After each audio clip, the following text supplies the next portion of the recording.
the Township of Puslinch on Wednesday, May 6, 2020. And we'll start with our roll call. So Councillor Goyda. Present. Councillor Spoulos. Present. Councillor Bailey. I'm here. And Councillor Balmer. Here. Excellent. Nice to see everyone, except for Ms. Bailey. Councillor Bailey, nice to hear you. We will start with disclosure of pecuniary interest. I do have one. Councillor Goyda. It is for item 3B on the agenda, ADM 2020-012, Amendment of Aggregate Resources Act. And the general nature is that a family member operates an aggregate pit in the township. Okay, thank you for that. I'll probably forget by the time we get there and ask you for comments, but just don't, you know the drill. All right. All right, so closed items, we have none. We have adoption and receipt of the minutes of the previous meeting. So I'll have Ms. White Fox read out that resolution, please. That the minutes of the following meeting be adopted as written and distributed. April 22nd, 2020 electronic participation council meeting. Okay, can I get a mover for that, please? Councillor Spoulos and Councillor Goyda, how about a seconder for you? Yeah. Okay, and I'll go for any questions or comments on that. Just chime in if you have anything on those. I just had a question. I wondered if we knew how many had registered from the public to listen in on the previous meeting. Actually, we do. Ms. White Fox let me know earlier today that we had 9, but if that number's changed, maybe she could update it. Today, I believe there was 2 prior to the meeting starting, but Ms. White Fox, do you have any further information? Yes, at one point during the last meeting, we were up to 9. It kind of fluctuated throughout the meeting. And today I can see that we have 4 members of the public listening in so far. Okay, thank you. All right, well, welcome everybody from the public that's watching today. All right, all in favor? Councillor Goyda? In favor. Councillor Spoulos? In favor. Councillor Bailey? In favor? And Councillor Balmer? In favor. And I am as well. Okay, so any business arising out of the minutes? Councillor Balmer, do you have anything? Councillor Bailey? I can see the other 2s. No, I don't. Nope. No. Okay. Excellent. Public meetings, we don't have any scheduled. We're still trying to get some direction from the province on how we would accommodate that. Communications. We have the monthly monitoring report from the Mill Creek pit license. Any questions or comments on that one? No. None. Councillor Balmer and Councillor Bailey? Nope. No. All right, so now we're into IG. And there's the 1, 2, 3, 4, 5, 6, 7, 8, 9, 10. We have 10 items from our intergovernmental affairs. Does anybody have any questions on any of those specific IG I do. communications? Okay, Councillor Goyda? I'm just going to turn my video off. Is that okay? Absolutely, yeah. Okay, I just have a question about, I guess it's item J, the County of Wellington Committee report regarding the reopening of the province. And I guess this question is probably directed at our CAO. Although we don't exactly know what the new normal is going to look like in terms of the health and safety directives, as we slowly start talking about reopening workplaces, and that includes our own municipal workplace, it doesn't specifically say in here, but I'm assuming that it will involve masks, gloves, sanitizer, and possibly even the plexiglass barriers similar to what we see in the grocery stores. And that'll all be sort of part of that new normal. But if that's the case, I know that there's already significant shortages and back orders of these items. So I'm just wondering if we have anything in place at this point to secure some of those supplies in advance, so that when we do open up, that we can make sure that our staff and our residents, remain safe. Sure, I can definitely speak to that. This is something that we have been discussing as recently as this morning in our leadership team call. As you recall, the province indicated that it was going to release various stipulations or guidelines for businesses that had to be in place before they could safely open for the public and the staff. Yesterday, I received a copy of a guidance document that the province had issued, and it breaks it down into all different types of business uses. So like construction, office work. I can't recall all of them, but it does break it down by number of different categories. And within each one of those categories, it gives it doesn't give prescriptive direction. It's more objective to basically say that you have to protect the health and safety of your staff and the customers, and make sure that there's proper records and supplies available and all kinds of things like that. So that was forwarded to each of the department heads, and we had a discussion about that this morning. They're going through. I'm going to be reviewing some of the issues with their staff as well to see what measures we would need to put in place to comply with those provincial guidelines in our specific workplaces that we have. So that work is underway for having a plan together whenever the date is that we do decide to have an implementation. In terms of health and safety supplies, all of us are in the same boat across the county. So we've received an offer through the county for a joint purchasing pool for items, just as you mentioned, masks, face shields, gloves, sanitizer, plexiglass screens, all that kind of stuff. So I know our Director of Public Works has already been discussing some preliminary options with suppliers for some plexiglass screens at our front counters. So that work is underway. Okay. We don't have a solution yet. It's a work in progress, but we do have a method in place to come up with the recommendations that we need for our workplaces, and then we do have an option available for joint purchasing for the key items that we need. Okay, that's great. Thank you. Councillor Palmer?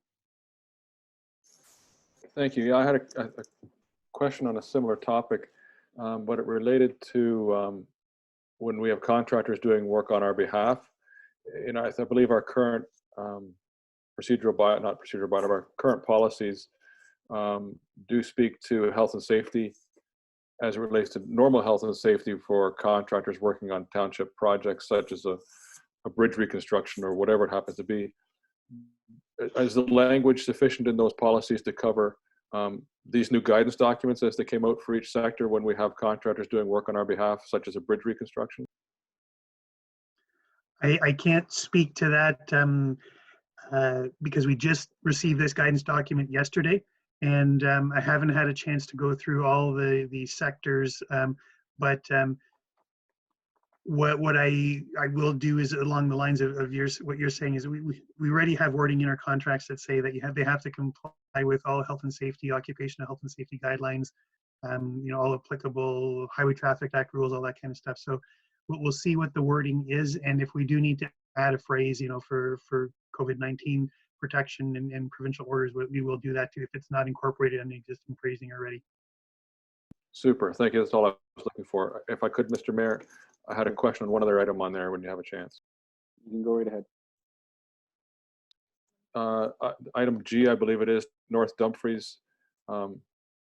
It isn't, on the agenda, it suggests that they're in support of the increase in the cost for the blue tourism signs, but their actual motion was to support Halliburton's request phase in the cost. Oh, phase it in. And since we have there's a waiting list currently for the signs on the 401 for our exits. Not all of them are local businesses, but some of them, I can't remember who's on them now, but I wouldn't be opposed to supporting Halliburton's suggestion that, especially now when these local businesses will be hurting even more, that it's even more important those costs be phased in over time. Okay. Well, what do you want to move that, Councillor Palmer? Certainly, I could move that we support Halliburton's suggestion to phase in the cost of the blue tourism signs. Okay, and can I get a seconder for that? Councillor Bailey? Second. Yeah. All right, we'll open it up for discussion. I'm supportive of it, Councillor Goyda. Yeah, I'm in favor. Okay, Councillor Spoulos? I'm in favor. Yeah, Councillor Bailey, you seconded it. I hope you're in favor. It doesn't mean you have to be. Yes, I'm in favor. Yeah, I am as well. Okay, any further comments on that? I think it's a great idea by Councillor Palmer, so show our support. Any other further questions on any of these IG Documents? No. All right, so I'll have Ms. White Fox read out the resolution, please. So I've captured the resolution about the tourism. Well, I guess, sorry, let me interject. I have to call all in favor. So, actually, no, I did that. No, never mind. Sorry, carry on. So I've captured that one. So then the remaining IG items would be that the intergovernmental affairs correspondence items listed on the council agenda for May 6, 2020 council meeting be received. Okay, can I get a move for that, please? I will. Councillor Willis, seconder, Councillor Goida. For that.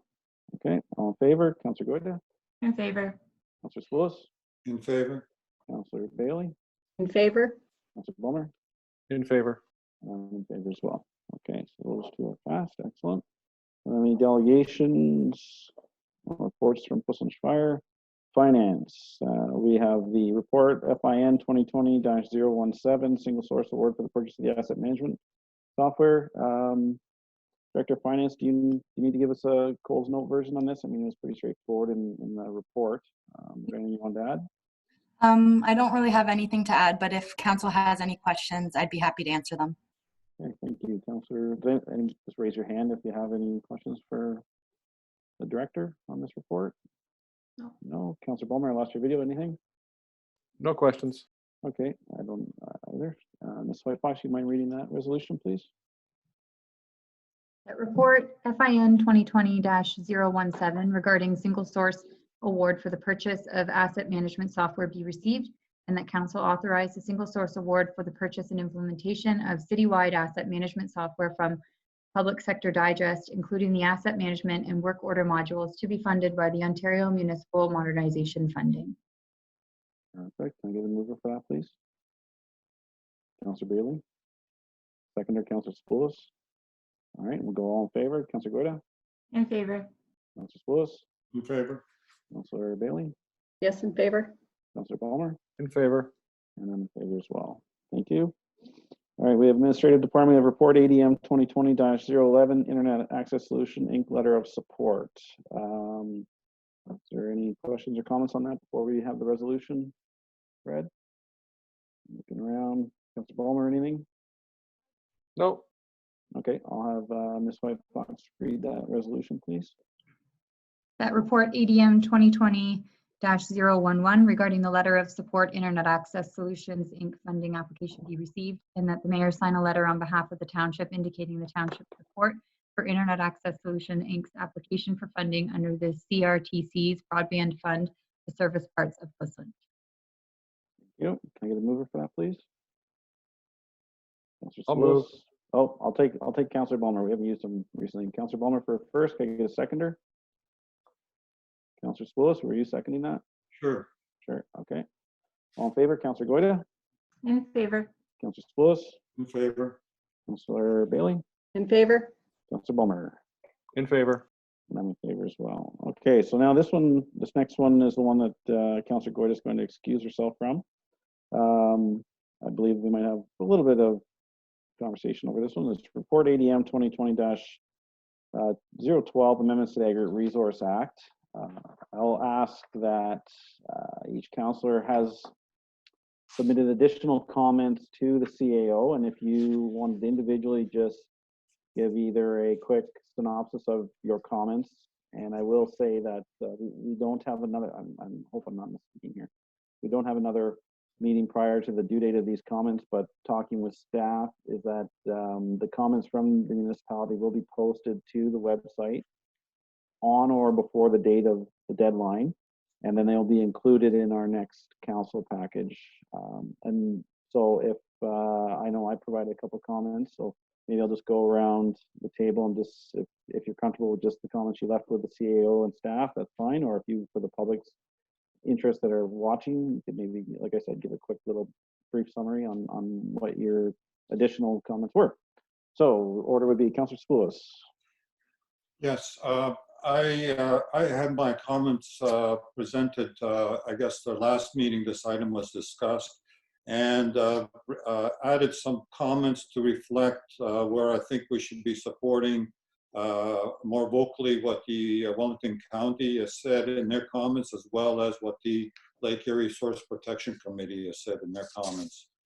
That's pretty well it. And any other comments that I've seen, I also support.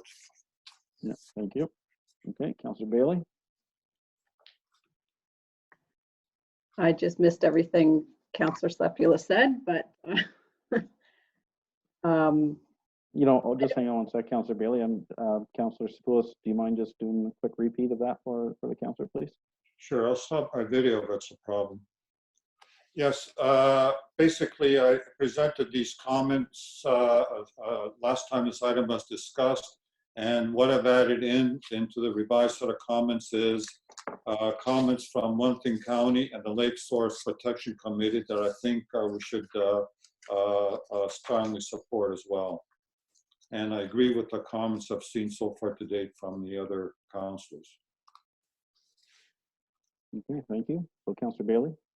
okay, great. Actually, that pretty much echoes what I was going to say. I just think the comments that we've received so far, especially from the Lake Erie Region Source Protection Committee, is great. And definitely include the comments from Wellington County report. And yeah, I don't really have anything new to add. There's so much great comments already sent out. Okay, thank you. Councillor Bulmer. Thank you, Mr. Chair, and thank you, Councillor Sapoulis, for your detailed breakdown of all of those comments. That was very helpful as a quick synopsis to go run through all that that was circulated to council. That was a very helpful little document. The one piece that stood out for me that I was glad to see mentioned, and I can't recall if it was a county or source protection committee, was it talking about the need for expiry dates on these licenses. As long as there is no connection between the planning process and the license, then the license needs to have a sunset clause, much like a water taking permit. When we grant zoning for a commercial property or an industrial property, that's a separate process from the water taking permit. But if there's a problem, the water taking permit has an expiry date, and if there's a problem, it cannot be renewed. And similarly, I think if we don't have a connection between the planning process and the licensing process for aggregates, those licenses absolutely need to have expiry dates on them, somewhere in the order of five years perhaps, which would help bring some credibility and might even make it easier to bring new applications online, because the public would know there'd be an opportunity to hold difficult sites or difficult operators to account on a regular basis. So if I could suggest we put any additional strength behind any of the comments that we've received from other agencies, it'd be the one regarding the expiry date on a license. I think that's great information.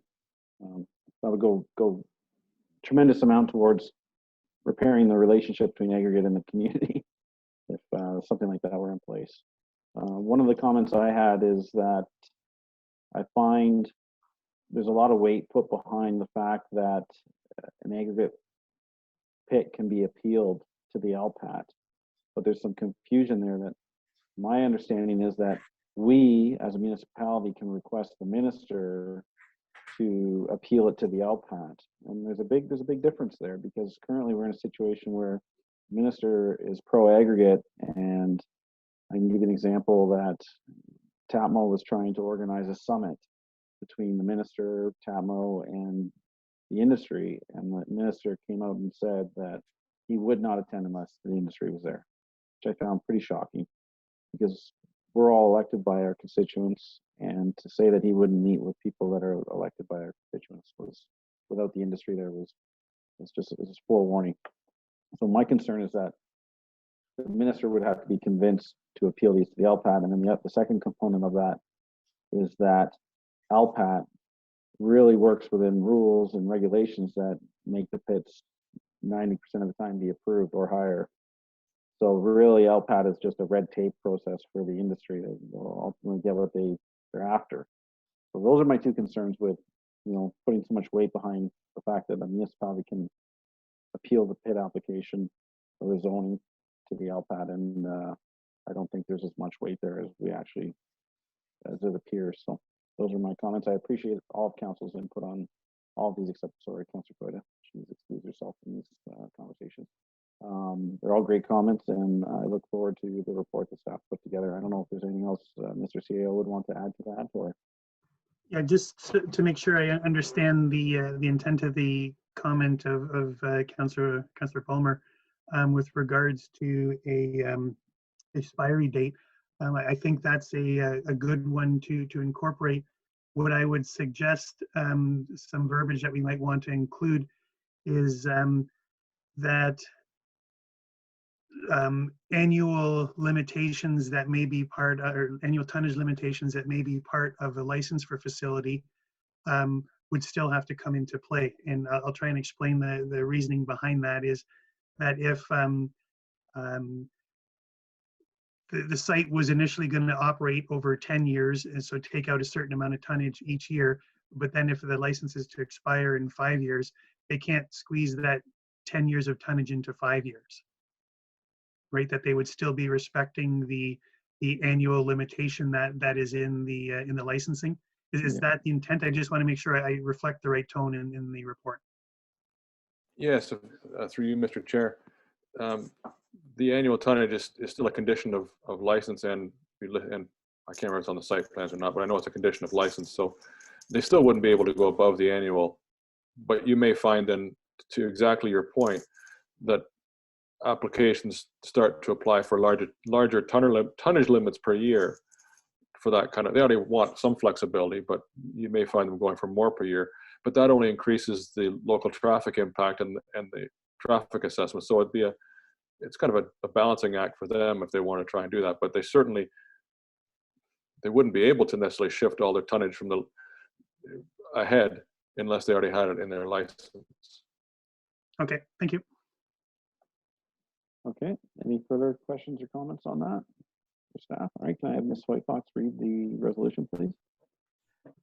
That report ADM 2020-012 regarding proposed amendments to the Ontario Regulation 244-97 and the Aggregate Resources of Ontario Provincial Standards under the Aggregate Resources Act, and that staff complete preparation of the township submission for the proposed regulatory changes under the Aggregate Resources Act as previously directed by council, and also incorporate additional comments from staff, Township Council, Wellington County, and the Lake Source Protection Committee.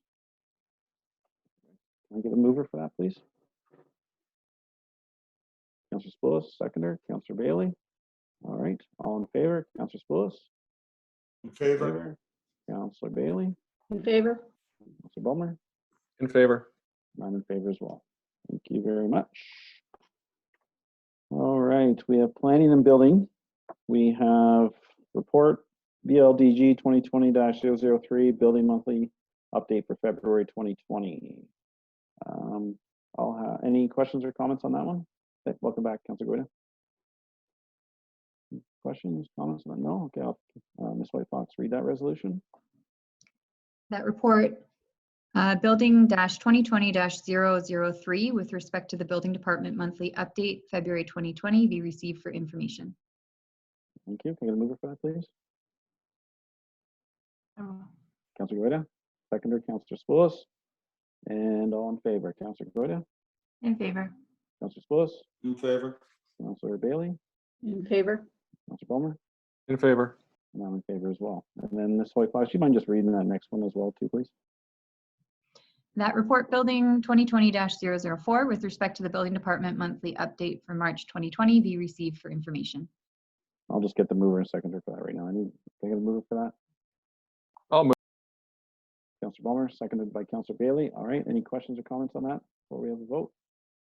You want a head shaking? Okay, all in favor, Councillor Guida, In favor. Councillor Spoulos, In favor? all right, Councillor Bailey, In favor? Councillor Palmer, In favor. I'm in favor as well. That's carried. Okay. Roads and Parks Department, we have that report, PW 2020-004, the tender results for the annual road rehabilitation. Ms. White Fox, you mind reading that for me, please? Like the drop card.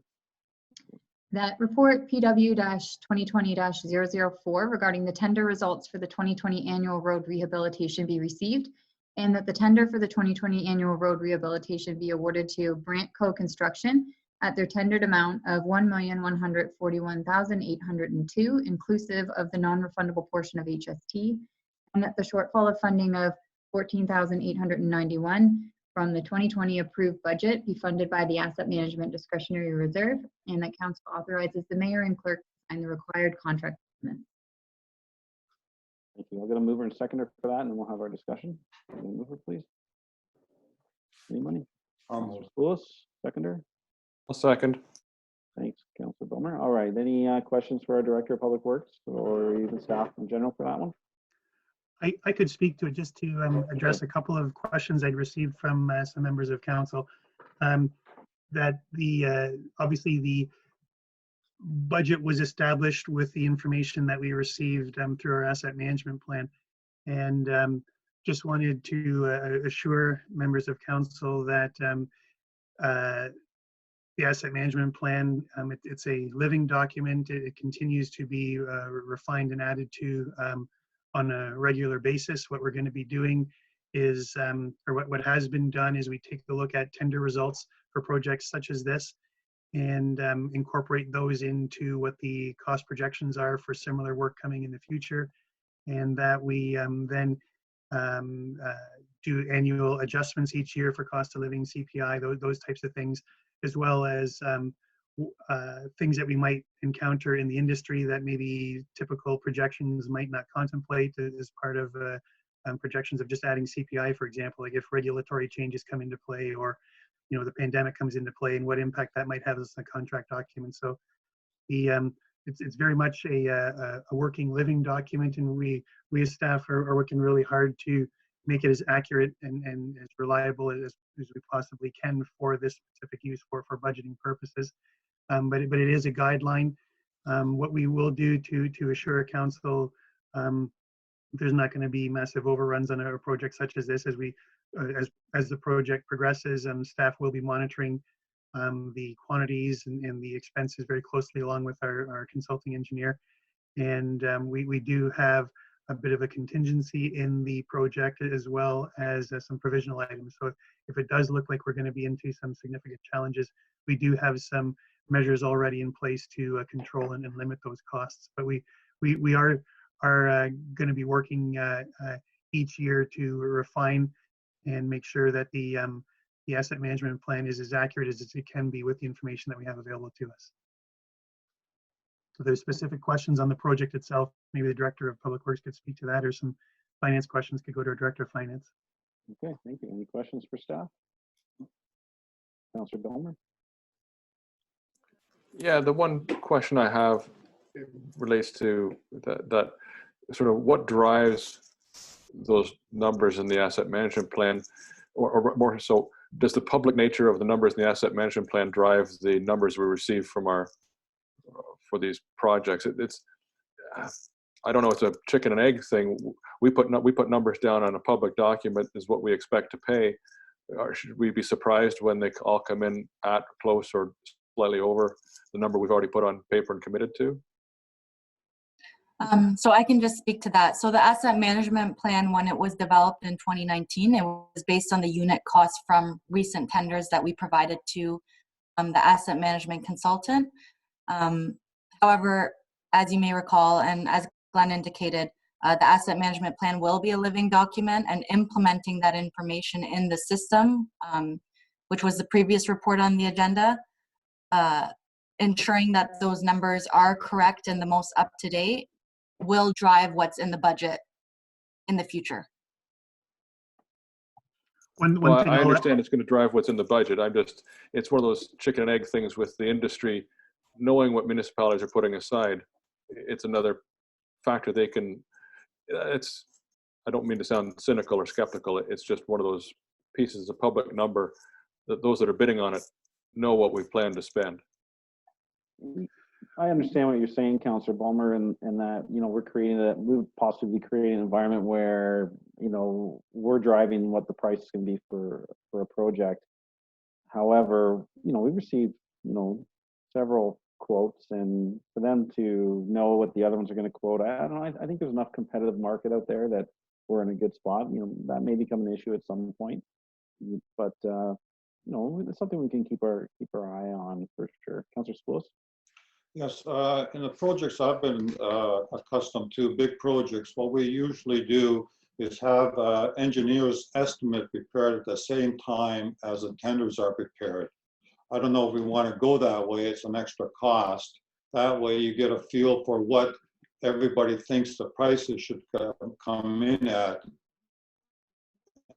And that'll give you a comfort feeling whether or not you're Take a video off. overpaying or not.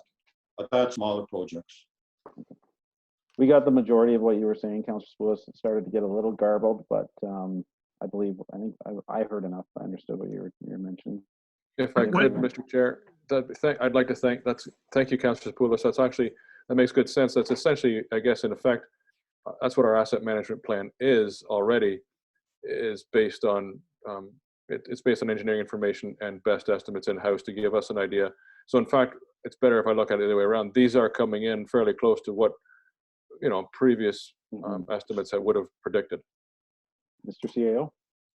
Yeah, I was just going to add that I know there may be a concern of sharing information or having the appearance of sharing information of what various tender results are, but the fact is that is public information, and all the bidders, they are very familiar with, you know, what gravel prices and asphalt prices and you know, bridge prices are in municipalities all across the province. That's all public information. That's all disclosed. So they know exactly what everybody's bidding on past projects, and that's something that I would think that they take into consideration as they're doing it too. But I agree with you that the asset management plan can sort of be looked at as an engineer's estimate, as long as we have the best information that we can going into that and make sure it's current and reflective of the current situation. Okay. Any further questions or comments for staff? Councillor Bailey? Yeah, I just, I noticed that, maybe this is just in light of the current situation, but I noticed that a neighboring municipality had mentioned that the cost of oil was going to be factored as a cost savings for doing some paving jobs. And I didn't know if that was relevant to us and to this project, these projects. Well, I'll ask maybe the Director of Finance if she can comment on that. I'm not sure. So what I believe the councillor is asking is that because oil price is down, I actually posed a similar question to our CAO. If oil prices are down, are we expecting contract bidding to come in lower? I believe that's what you're trying to make reference to, Councillor Bailey, and maybe Mr. CAO can comment, but basically the answer was no. Yeah, we would think that might be a factor, but there's so many unknowns given with the pandemic that's going on. The price of oil is one component of it. It's not necessarily the biggest driver within a project of this nature. I know the Director of Public Works him and I had some discussion with that. I don't know if you want to add anything to it.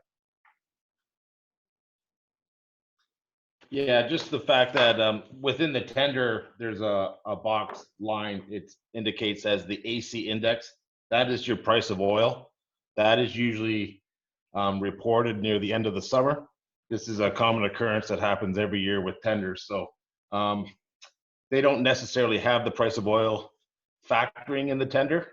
This is something that's compensated later once the project is completed and it's submitted to our engineering company.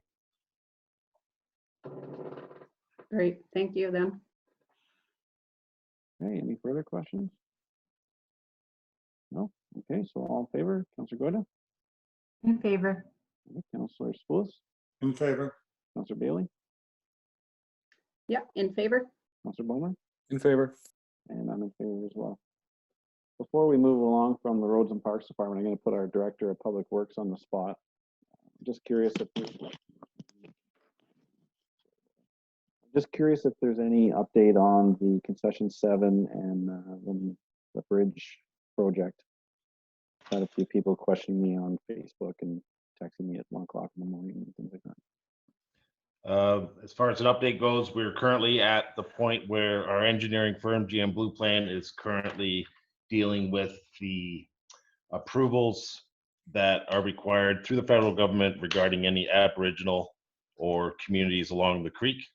Once we get all these approvals in place, then we move on to the next step, which would be actually coming up with a design factor.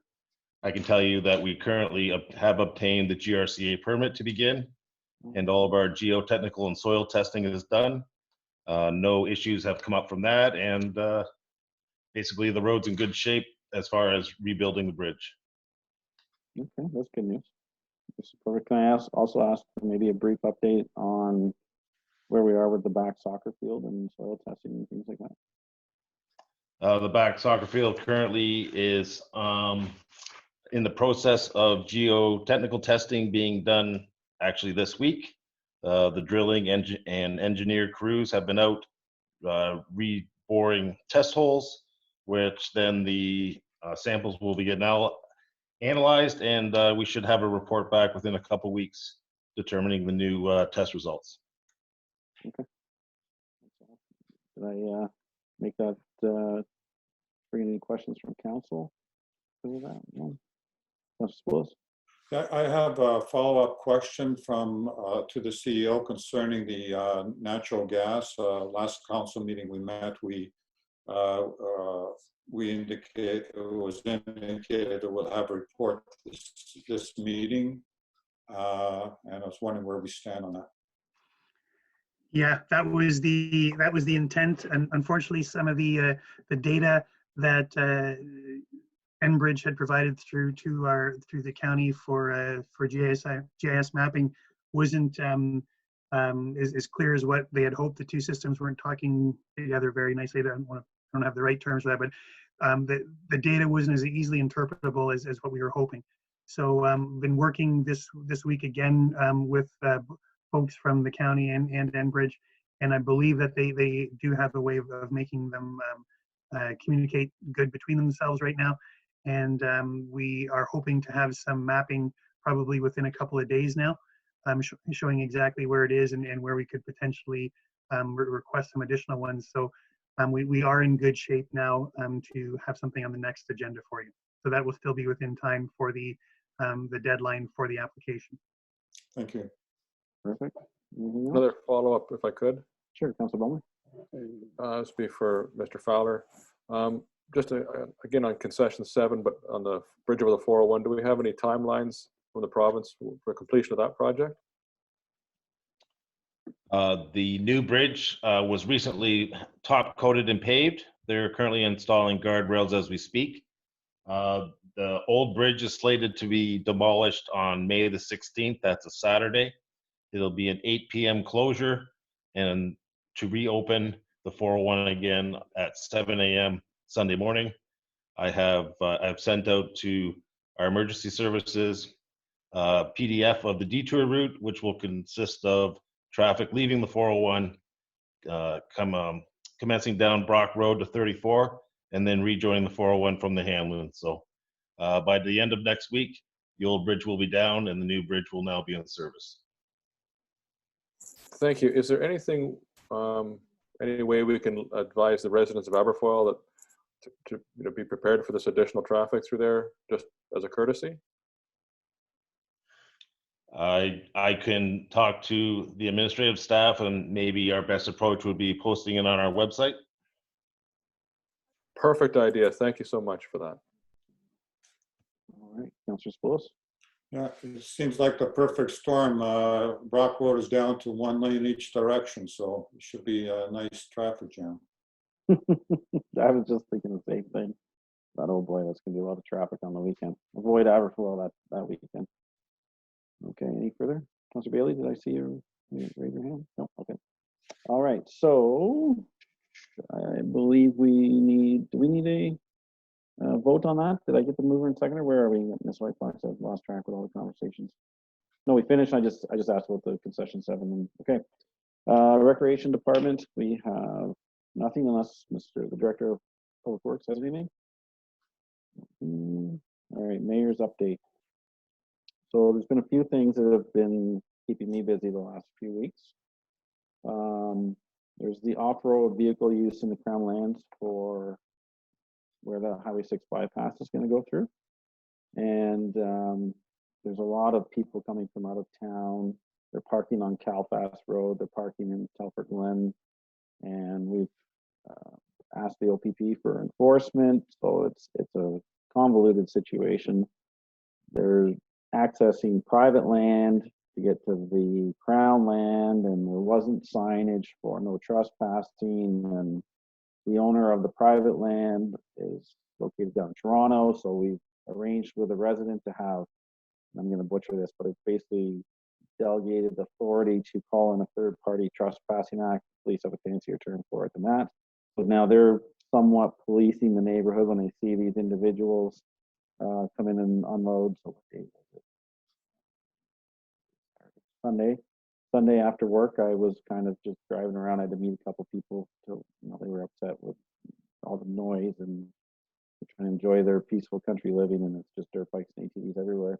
And there was 6 tandem axle trailers of people unloading in the carpool with their 2-up ATVs going into Crown land. When I went down Calfast, there was 5 more cars with dirt bikes. It was a total of 15 or 20 in 2 hours of people riding back there. And this happens every weekend, all weekend, and it's even happening through the week. So what did come to our attention is, you know, our parking bylaw. And, you know, so what I've asked for, and I'm looking for council's direction to staff, is to bring our parking bylaw up to modern standards. It's something that's important, and it's not just about these people parking on Calfast and Telford Glen. Even last year, I was having complaints about commercial motor vehicles parked in residential subdivisions, tractor trailers, school buses. It's a whole plethora of complaints, and the parking bylaw does take some significant time from staff to update.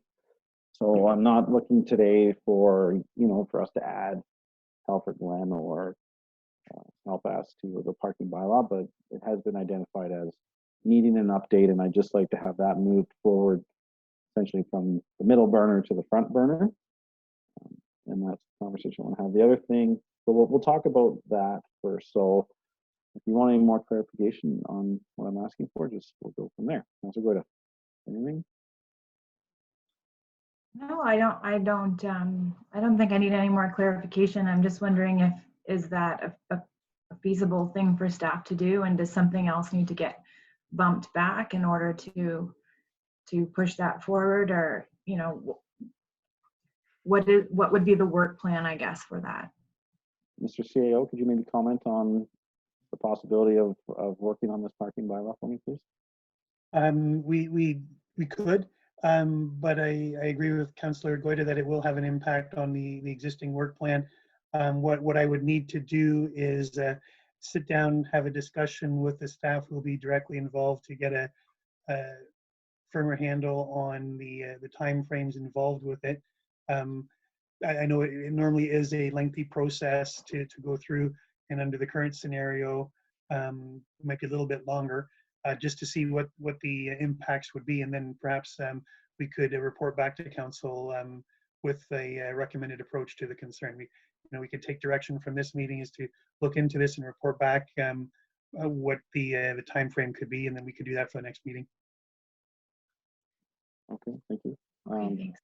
All right. Councilor Spoulos, do you have any comments on that? Yes, I was wondering if we should be contacting the federal government to see if they say something. They have some rules and regulations about using Crown lands for this purpose, and or during the COVID crisis. I will talk about that a little bit. So it is provincial Crown land. Sorry, I should have specified that. MTO now owns it. When I was growing up, my belief it was just the Provincial Crown Corporation. MTO acquired it for the bypass, and then they signed it, no trespassing, and the MTO provided me a aerial view of where the signs were placed, and there's 2 left of approximately 10. And on those signs, it states no trespassing, where historically my belief was that it was marked as no motorized vehicles and no hunting. And that was prior to MTO taking ownership of it on paper. So it was always accessible to walking, bicycling, those types of things. So now with the 2 remaining signs, it's marked no trespassing and stop. And it talks about, being litigation and things like that.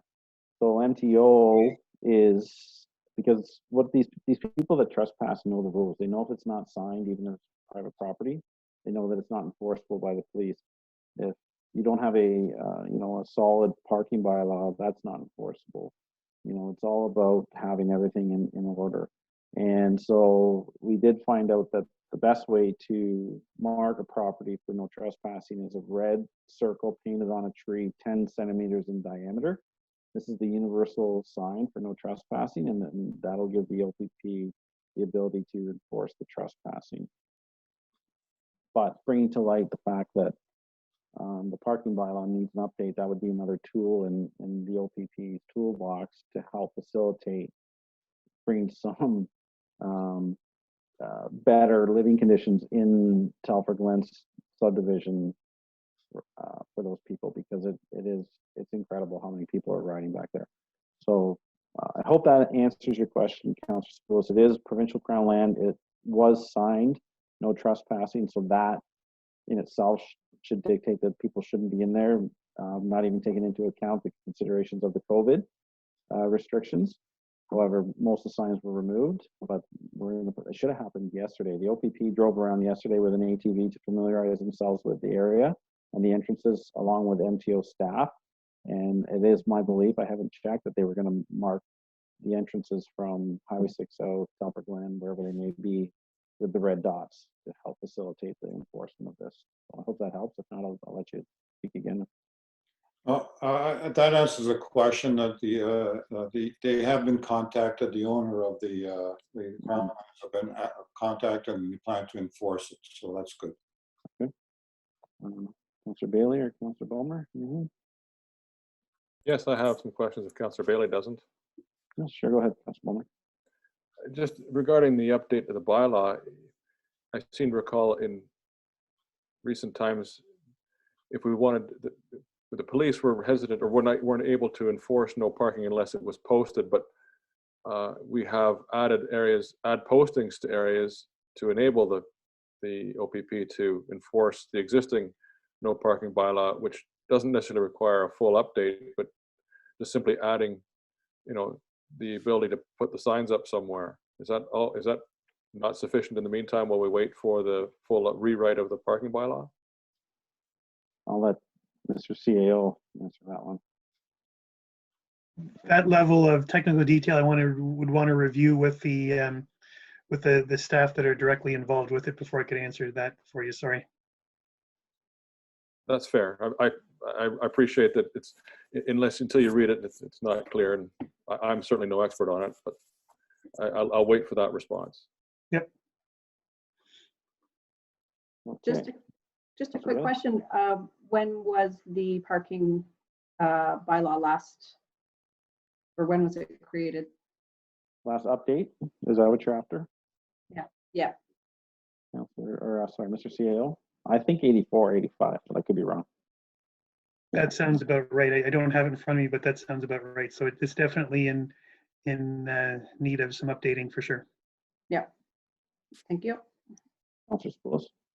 I seem to recall what Council Bulmer recalled is last term of council, there was a street in Morriston that was having difficulty with people illegally parking, and that all that was done was basically amend the bylaw to include that particular section of road. What's coming into play is when we're reading the bylaw, we're not sure of the strength of the bylaw. So I believe it's best to have staff do a quick review of it in its entirety and then report back to council. And you know what, if we're going to do that, I'd like to see maybe a top 5 list of the bylaws, because if we're doing our field bylaw, property standards bylaw, those 2 are important ones. And then you know, they're not in my, so then I don't want to say, I don't want them to be shelved and, you know, for this parking bylaw. That's not the intent of why I brought this to our attention.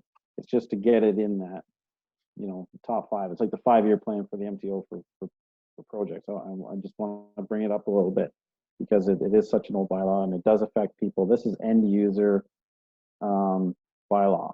This is the ones I'm receiving the most complaints about, not just about dirt bikers, about, like I said, commercial vehicles, school buses, it's everything. This is an end user bylaw that, you know, this is something we can do to help improve people's lives in their communities, and that's why I want to get it forward without sacrificing, you know, the fill bylaw, you know, the property standards bylaw. So hopefully, maybe, Mr. CEO, could you, is that an acceptable ask? Is just to have maybe a list of, you know, where it could fall in the priorities? Yeah, that's what we'll work on with the information we can bring to the next meeting. And what I'd add to the discussion is what we want to do is make sure that the bylaws are in good a shape as we can get them. As you know, we're doing some updates to a few other bylaws that have enforcement aspects to it. And when we make updates and refinements to one, when they include the same type of enforcement, it's better if there's consistency amongst all of the bylaws. So it'd be good to bring these forward around the same time if at all possible. So just so that there's consistency in approach and how complaints are processed, who does the enforcement, and how enforcement takes place and all that kind of stuff. So yeah, we'll definitely take a look at those and we can bring something back to you for the next meeting in terms of some scheduling for you. Okay. Councilor Gordon? Sorry. I just wanted to just on your point about the top 5 sort of priorities. I'm sure that at the beginning of this term of council, we as a council did sort of a goals and objectives list of all of the things we wanted to achieve in priority. And I'm sure that some of these items were on there, but we haven't really looked at that document since that term of council started. So, you know, we're going on, it's going to be 2 years has passed since then. So it may be worthwhile to revisit that list of goals and objectives and see, you know, if those still are our goals and objectives, or if we need to rearrange sort of the priority of those things. Okay. All right. Anything else? I got 2 more update items I want to speak about. So, okay, so the next one is the Lake Road construction work. I've received several complaints about speeding traffic on Lake Road, and it's generally from the same individuals, which is fine. And however, but they brought up a point about, you know, there isn't any sidewalks down on Lake Road. So then I reached out to Joe DeConing at the county, and I asked him when Lake Road was scheduled for reconstruction. And it's scheduled for reconstruction in 2021. And I asked him if the reconstruction included addition of sidewalks, and it was not, because it's basically a swamp there, a marsh, and the cost would be significant to expand the road base to add sidewalks, and that would all be at our expense. And I just wanted to bring it to the attention of council, because when this road gets reconstructed, I want us as a council to be able to say we looked at the possibility of sidewalks, but you know, it's cost prohibitive and it's not within our means of the location, the proximity to our public works for maintenance. There's a lot of issues there. So I would just like to have a quick conversation about your thoughts on the county just going forward with the reconstruction as they plan, which will include, and their CAO would maybe be able to clarify a little better than myself, but there's going to be a wider shoulder as part of the reconstruction. So my suggestion was that we, and by we I mean with your endorsement, and I'll just do it at the roads committee level as early as Tuesday, is ask the county for some solutions other than, this is some of the recommendation from the CAO, other than a permanent sidewalk. So for example, if they're going to have wider shoulders, we'll just ask them if they can pave them and they can work as an ad hoc sidewalk for individuals walking down there. I just don't want in 2022, 2023, after the reconstruction, individuals from the community to us as a council, oh, nice job, you didn't take into consideration putting in sidewalks, because once they reconstruct it next year, it's gonna stay that way for, you know, a very long term. And so that's the conversation point is, are you comfortable with construction status, not even status quo, without additional sidewalks, but to just approach the county and ask for some other options for sidewalks, which would be maybe a paved apron on either side. So I'll say, Councillor Goyette. If I could, I might just add Yeah. a way of doing this, because it might be difficult for council to try and make a decision on something here when you don't necessarily know what the financial impacts would be. Initial thoughts of it would that it would be costly, and maybe there's another solution. So maybe it would be helpful for council to simply have a request relayed to the county and say that, you know, we've received some feedback from the community. They'd like a more secure spot to walk. There's little to no shoulder in parts of that area right now. You know, what's your design going to look like? Could it accommodate walkers on the shoulder there? And if not, what could be done to accommodate walkers, and what would the cost be? So kind of throw it to the county to say, here's what the concern is. What are some potential solutions and some preliminary costs? And that way it'll give some information back to you as council to make a more informed decision. Just a suggestion. Perfect suggestion. Councillor Goyette, you have any comments? Yeah, I think that's a good approach, is to possibly just relay some of this concern to the county.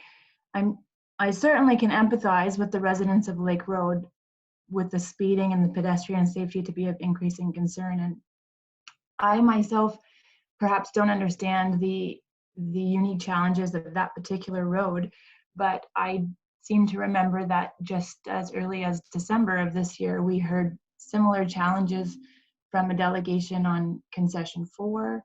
And I can say that I see some of these similar challenges in the area of the township where I live in Arco. It's just speeding cars and people cutting through.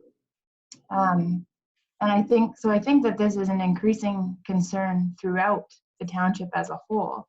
And so in terms of putting in sidewalks, I'm not at all against doing sidewalks, but I think the cost would be exceptionally prohibitive, especially given the current strain that COVID-19 potentially threatens on our budget, as well as, you know, we've also made a commitment to put money aside to resurface roads throughout the township. So I think I'm just worried about the financial constraints. But in addition to that, I think we'd also, if we decide we're going to start putting sidewalks in there, I think we're going to have this challenge of residents who live on other roads with similar concerns wondering why we're not putting sidewalks in there. So I would be a little bit concerned about that, but I definitely think that it's worthwhile reaching out to the county to find out if there's some possible traffic calming measures they can incorporate into their design on Lake Road. And I think one of the concerns was that there is a lot of parking from people doing fishing along the road. So I'm not sure what the signage in terms of, speaking of parking bylaws, I don't know what our position is on that, but I think hopefully if they can accommodate some of those items in their design, it would at least help alleviate the problem.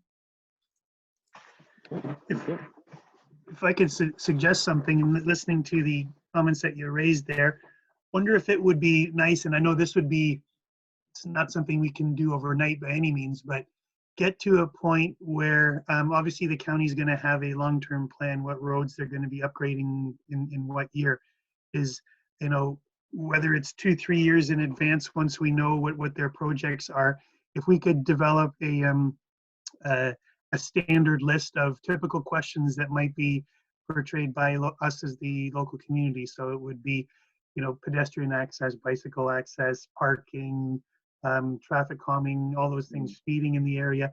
Have a standard list of questions or concerns from the municipality.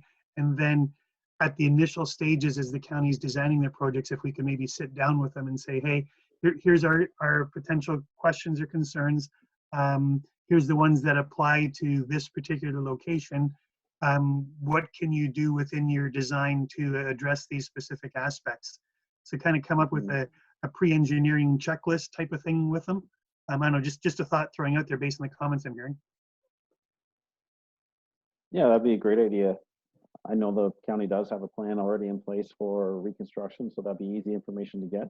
And then just compiling the consensus on questions, and I think that's quite easily done. We're obviously probably not able to do that for this project, but going forward, that's a great idea. So maybe what I would ask then is if members of council, while this is still fresh in your head, if you could just fire off to me in an email the questions that you might typically ask of a project like this, and then we'll start to work on a conceptual checklist or list of questions that we can go over with the county when projects are planned within our community. Perfect. Okay, Councillor Spoulos? Yeah, yes, my questions, I guess my comments relate to what CEO Schwindiger told us in his initial comments. Like I look at the cross section of that road, and I'm saying if it's only signed for whatever it is, 60K, then perhaps the lane should be reduced to force the traffic to be slower.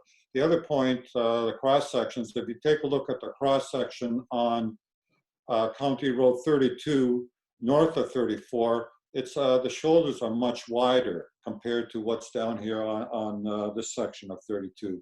So I think the key is the cross section and how you tailor it to suit the environment. Yeah, we'll have to request that design for that road section. I don't know. I did receive an email I can forward it on that you know, they weren't intending to put sidewalks in, that there'd be a reconstruction with wider shoulders, but it didn't get into the specifics. So I'm sure we can get that from the county. They've got no problem supplying that, and then you know, then we can tailor our you know, our comments and requests from that once we see the cross section. All right, Councillor Bailey. You're welcome, Councillor Bailey. Yeah, I mean, personally, I have pulled into a friend's driveway on Lake Road and tried to back out of it, risking my life to do that. So I agree. Yeah, there we go. So I agree that we definitely need to get some sort of traffic calming measures there. It is not safe along that stretch of road. Anyway, I like the idea of trying to just come up with some questions that we can propose to the county. But I agree that something needs to be done along there. It's not safe, and I think there's a lot more pedestrian traffic. Maybe Mr. Ballmer can speak to that, but seems to be increasing. My other question that popped into my head was wondering how Safe Communities Committee can somehow get involved or be a voice for us. So that's new to me, but maybe Councillor Ballmer can also touch on that. Okay, before I go to Councillor Ballmer, I just want to make a couple points. I wouldn't say it's not safe down there. It's a safe road to operate on. The county has done traffic studies on that portion of road, and I'd have to ask Mr. Kudo from the county to provide those traffic studies. It has shown that speeding is, from their perspective, when they did the traffic study with those counters that go across the road, that speeding is not as big of an issue, not even close to what was on Badna Street. And unfortunately, county doesn't look favorably towards traffic calming. They did install a couple signs in Morriston because there was so much speeding, but that was a first. And I've come up against a lot of resistance when you start talking about traffic calming. However, there is something in the works that I believe is our best possibility of helping our communities with the speeding issues, and that's electronic speed enforcement is become legal in Ontario, from my understanding. I don't want to misspeak. However, there's a lot of conditions, and they have to be in community safety zones. and around schools. Now, our, well, my kids don't come in.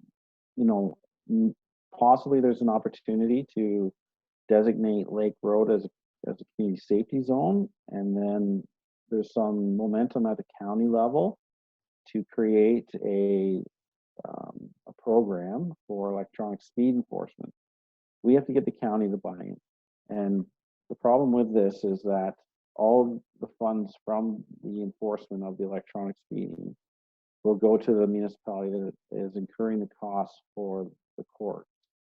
So in our situation, that's the county. So we're pretty fortunate in the sense that the majority of our speeding issues are on county roads, but there are member municipalities that it's on their local roads. So we're going to try and build a program where the county puts it in place for all roads within the member municipalities, within these community safety zones. Councillor Bailey, you sat through the delegation at Roma and how the City of Toronto expanded that community safety zone and included more roads. So there's opportunity there, but right now we're building support at the county level to institute this program. As for adding stop signs, speed bumps, these types of traffic calming measures, I can pretty much tell you that that's not going to happen. They're not in favor, and they have studies showing that they don't work. So it's kind of a bit of bad news, but I'm really hopeful for this electronic speed enforcement within the community safety zones.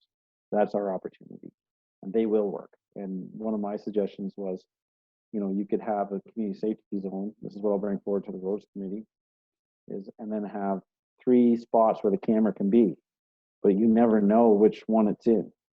So then, because if you have one spot where the camera is, people just slow down for the camera and then they just speed up and once they drive by it. But if you have multiple spots, you don't know if the camera's in there that day, then you can effectively police the entire section. So these are the things that I have on my mind and I'll bring forward.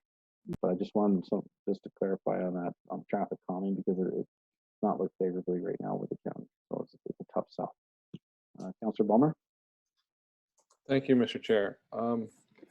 Yeah, Lake Road has been a challenge for a long time as it's gone from the residents have changed from, you know, long ago seasonal residences to full-time homes to a lot of the smaller homes being torn down and being replaced. But it does present some unique challenges. It is a county arterial road and effectively connects the interchange of the 401 and Town Line with the west side of Guelph. So it's very popular and very heavily traveled by people trying to get from the east side of Cambridge to the west side of Guelph. It's a way to avoid Highway 124. So it does get a lot of traffic that we certainly wouldn't see on our township roads. So I understand the concerns being raised by the residents. It is posted no parking along there. But that's been a problem for years, especially right past Little Lake where people stop to go fishing. I support the CAO's comments regarding how to deal with this with the county. The widening of the shoulders, to speak to Councillor Sapoulis' concerns, if the profile was more like it is north of 34, it may not address the speed issue, but it might address the walkability issue with the wider shoulders, as the mayor has suggested are going to happen. But it's a challenge. I understand.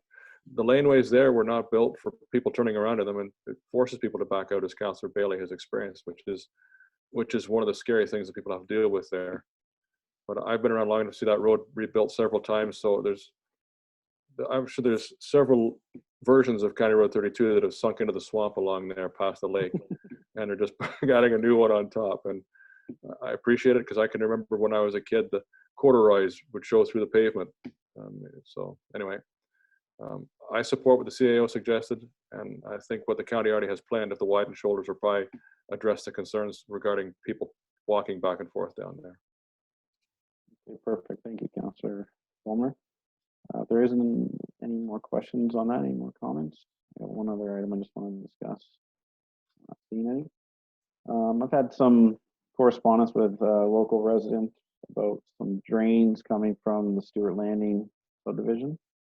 And pretty lengthy email, made some accusations that, you know, the municipality is ignoring this one drain, nobody's admitting it's there. And so, you know, we've had staff go out We did, I think the local contractor might have done some exploratory digging, and it turns out there's a French drain, potential French drain running under the highway, which would, and this drain is south of the culvert that is, I want to call it a legal drain, but it's a big box culvert. I call it big, it's 4 feet, something like that, under the highway, but this is just south of it. And, you know, there's concerns that there's water coming through there. It's flooding out the individual's property. So working with staff, we at first had to identify if it was our right of way that it's near, and I hope I'm stating correctly. It is our right of way.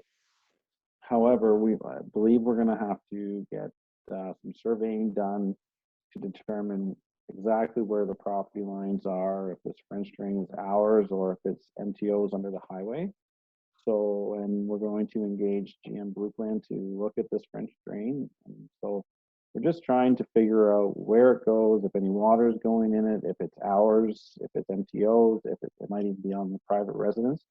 But it was a concern brought up, and we're just investigating right now. So if you see staff working away down there, or GM Blueplan working away, that's what we're doing some surveying. So there may be some costs involved with hiring a surveyor and GM Blueplan, but it's just something we have to do for our due diligence. I don't know if Mr. CEO has anything else to add to that, or Mr. Fowler.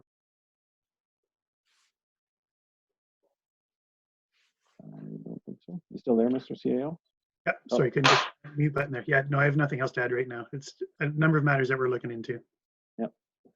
Okay, so that's all I have, unless you have any questions regarding that French drain.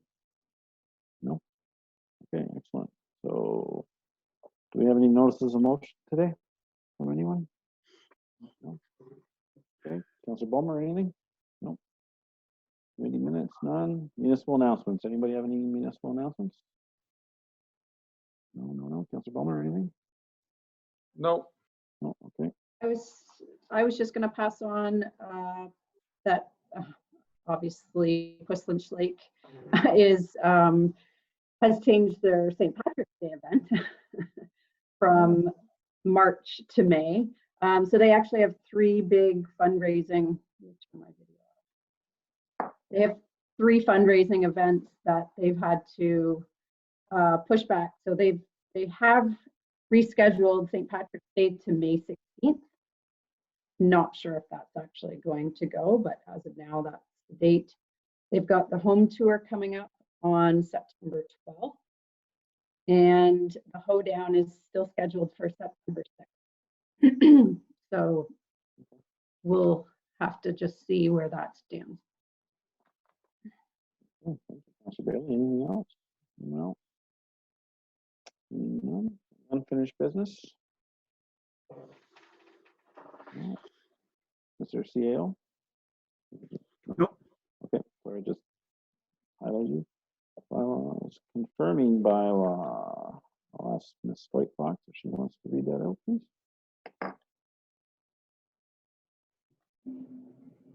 That the following bylaw be taken as read 3 times and finally passed in open council. Bylaw 2020-026 being a bylaw to confirm the proceedings of council for the Corporation of the Township of West Lynch at its meeting held on the 6th day of May 2020.